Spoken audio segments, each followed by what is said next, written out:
तर नमस्कार मित्रांनो, स्वागत आहे तुमचं माझ्या चॅनलवरती. आणि तुम्ही जर नवीन असाल तर चॅनलला सबस्क्राईब करा, लाईक करा, शेअर करा. आणि हा व्हिडिओ बनवायचं एक कारण आहे, कारण आता 10th आणि 12thच्या एक्झाम खूपच जवळ आलेल्या आहेत आणि सगळे स्टुडंट त्या एक्झामची प्रिपेअरिंग करत असतील. तर मला त्यांना एकच सांगायचं आहे की तुम्हाला तुमच्या एक्झामसाठी माझ्याकडून खूप खूप शुभेच्छा. ऑल द बेस्ट तुम्हा सगळ्यांना. तुमच्या एक्झाम तर चांगल्या जातीलच आणि तुम्ही अभ्यासही चांगला करा. तर मित्रांनो, 10th स्टुडंटना फक्त एकच सांगायचं होतं की तुम्ही एक्झाम झाल्यानंतर तुम्हाला 3 महिन्याची सुट्टी असते. तर त्या 3 महिन्याची सुट्टी तुम्ही अशी वाया घालवू नका. तुम्ही त्यामध्ये MSCIT, typing, English speaking course असे कोर्स करून घ्या.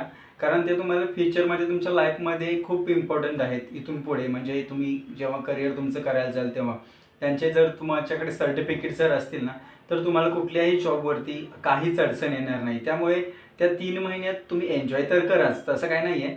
पण ते 3 कोर्स करून घ्या तुम्ही, कारण तुम्हाला तुमच्या लाईफमध्ये ते खूप उपयोगाला येतील. आणि अजून एक मित्रांनो, 10th नंतर जे डिसिजन्स असतात ना, ते तुम्ही तुमच्या आजूबाजूला कोण जर असं म्हणजे शिकलेलं असेल ना, तर त्यांना विचारून घ्या किंवा तुम्हाला काय करायचं आहे ते सुद्धा तुम्ही ठरवा. कारण 10th नंतर ऑप्शन्स असतात की काही मुलं भरती करतात, म्हणजे 10th नंतर ज्या भरती असतात त्या. त्यानंतर सेकंड ऑप्शन असतो डिप्लोमा, कोणी ITI करतं. त्यानंतर ना हायर सेकंडरी एज्युकेशन म्हणजे 11वी किंवा 12वी.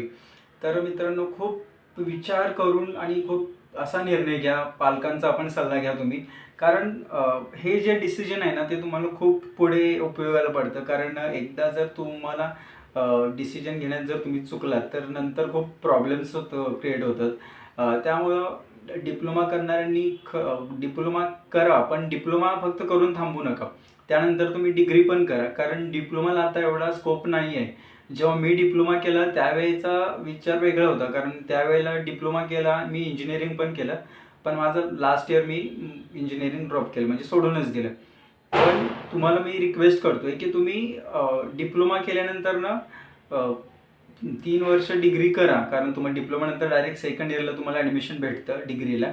आणि काहींचं म्हणजे जर तसं नसेल तर हायर सेकंडरी एज्युकेशन करा, म्हणजे कोणी BCom घ्या, कोणी BA घ्या, किंवा कोणी BSc घ्या. आणि जास्त लोकांनी BSc IT करा, कारण खूप स्कोप आहे. आणि काही कंपन्यांमध्ये तर BSc IT वाल्यांना अगोदरच ₹80,000 बोनस देतात. म्हणजे जॉइनिंग जर तुमचं असेल तर त्या जॉइनिंगच्या डेटलाच तुम्हाला ₹80,000 बोनस कंपनी पेड करते. तर अशा काही खूप BSc IT लोकांना अपॉर्च्युनिटी आहेत. आणि त्यानंतर जर 12वीचे स्टुडंट असतील तर काही ते म्हणजे कोणी आर्मीमध्ये भरतीसाठी जातं, कोणी पोलीस भरतीसाठी. 12वी नंतर खूप वेगवेगळे असे वेज भेटतात त्यांना. तर कोणतेही डिसिजन घ्या, पण चांगला विचार करून घ्या आणि घरच्यांचा निर्णय घ्या.